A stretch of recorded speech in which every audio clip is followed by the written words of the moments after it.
Shiba confiou no seu faro e de uma ideia simples criou uma rede de restaurantes. O Fiz do Zero China Inbox está de volta.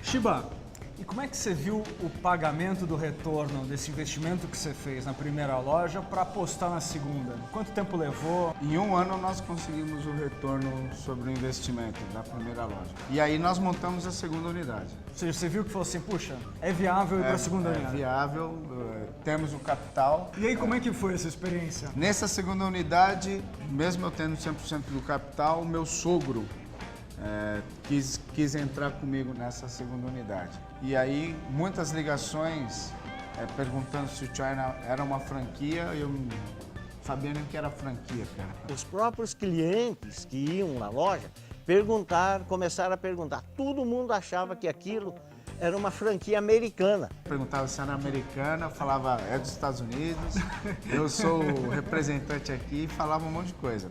E aí eu conheci uma consultora chamada Celina Costa.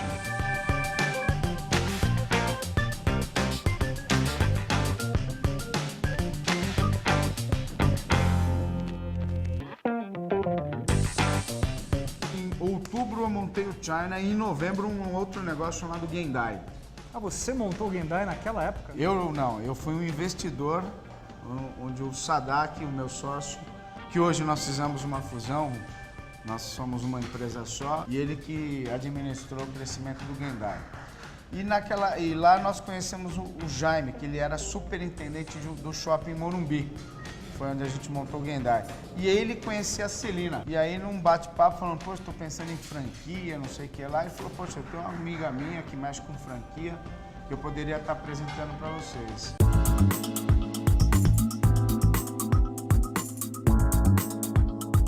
Logo depois que eu montei a unidade do Ibirapuera, no mesmo ano, de 93 para frente, eu montei em Santo André, com um amigo, em sociedade com um amigo. Em Santana e Campinas foi solo.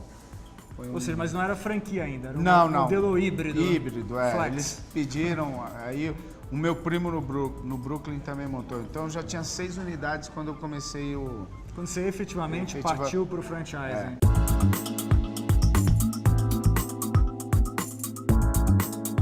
E aí você formatou com a Celina... Formatei em setembro, comecei em setembro de 93. Né? E terminei a formatação em abril de 94. Eu participei da feira de franquia. Em 94, ele participou da feira de franchising da ABF e eu tive a oportunidade de ajudá-lo. E de tanto oferecer o negócio para os outros, eu acabei me interessando e em 95 eu acabei montando a minha própria loja.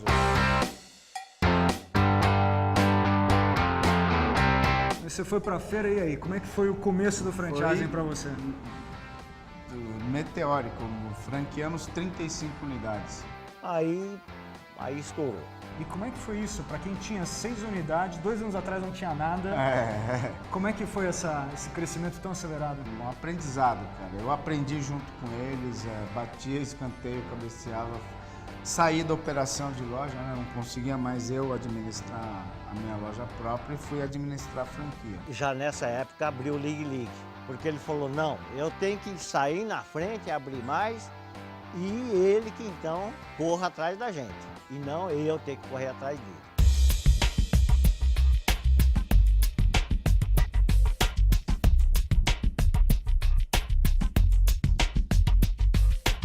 Nessa época tinham outras redes franqueadoras de alimentação? Já era uma coisa comum, não?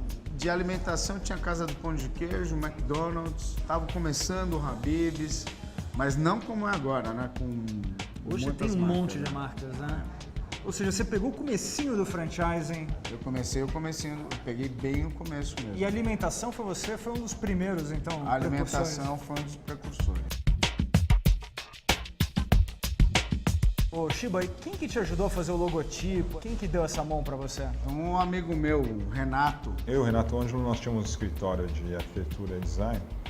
E um dia o Robson apareceu lá, procurando queria conversar com a gente, ele tinha uma ideia. Ele que foi a pessoa que idealizou o logo. A gente queria fugir muito do estereótipo de tudo que a gente via, não só de restaurantes, mas principalmente restaurantes chineses, né? Me apresentou vários modelos até chegar nesse que a gente achou mais adequado. Toda a identidade foi feita no sentido de fazer uma coisa já um pouco mais moderna, um pouco menos estereotipada. Eu acho que tanto quanto a logomarca, a embalagem, a caixinha do China Box, ela define muito a imagem do China Box, né?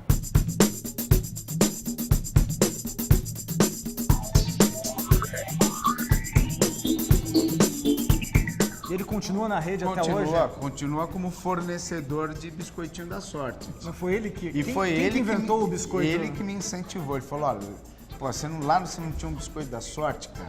Você não viu que lá todo prato... Nos Estados Unidos. Nos Estados Unidos, você ganhar um biscoitinho, faz igual aqui.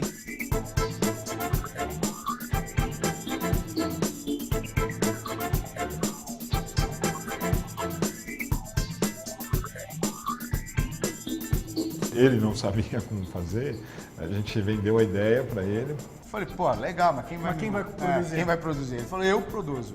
Ele topou, ele achou que era uma coisa que realmente identificaria e traria um diferencial para a rede dele, né? E nós fazíamos no início esse biscoito terceirizado. Nós contratávamos uma outra indústria de biscoitos que não era, evidentemente, o biscoito da sorte. É uma bolacha japonesa, no começo é uma bolacha chamada senbei. Você dá uma borrifada de água e deixa da noite pro dia. Era assim que era feito. O China Box cresceu muito, o volume cresceu demais. Essa indústria já não atendia as nossas necessidades, né? Essa terceirização já não estava dando certo. Hoje ele já tem 3 máquinas que ele importou dos Estados Unidos. Depois abriu, todos os outros fornecedores, os outros clientes, inclusive concorrentes dele, nos procuraram. A gente começou a fornecer também e hoje fornecemos para o Brasil inteiro, né?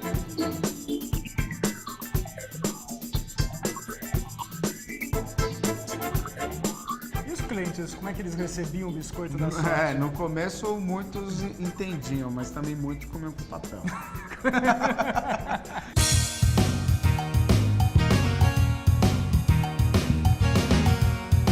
E as dificuldades? O que você sentiu de realmente dificuldade? Aquele momento que você fala, putz grila, né? Como eu queria ter sido dentista, né? A partir do momento que você decide ser um franqueador, você trabalha, você se responsabiliza por um projeto de vida de uma família. E se acontecer alguma coisa, todo mundo perde tudo. Então, nesses momentos de muita responsabilidade, é que você, de vez em quando, dá aquela titubeada, né? De 130 lojas, nós tivemos que recomprar 6 lojas. Ok. Então, foi um percentual pequeno.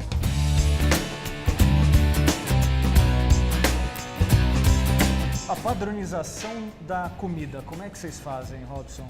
Porque você não tem cada restaurante fazendo a sua, né? Você deve ter algum processo mais padronizado. Como é que funciona?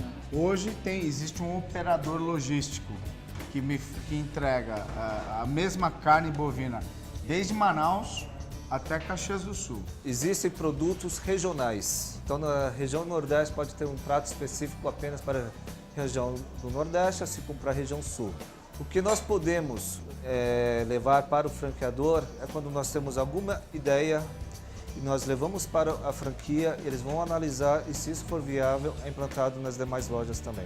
Agora, o tempero, o shoyu,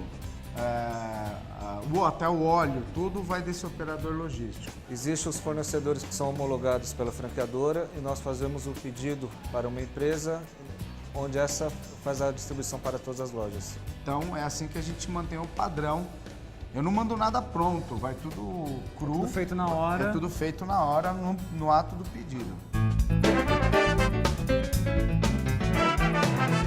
Fiz o Zero está conversando hoje com Robson Shiba, fundador da China Box. A gente volta daqui a pouquinho. Isso também tem uma coisa engraçada, né? Porque você não é chinês, você é japonês. Sou descendente de japoneses. As pessoas não achavam engraçado você, um japonês, ter um restaurante chinês? Olha, o pessoal até hoje ainda confunde muito sushi, sashimi com yakisoba. Eles ainda não têm uma noção clara do que é comida chinesa e o que é comida japonesa.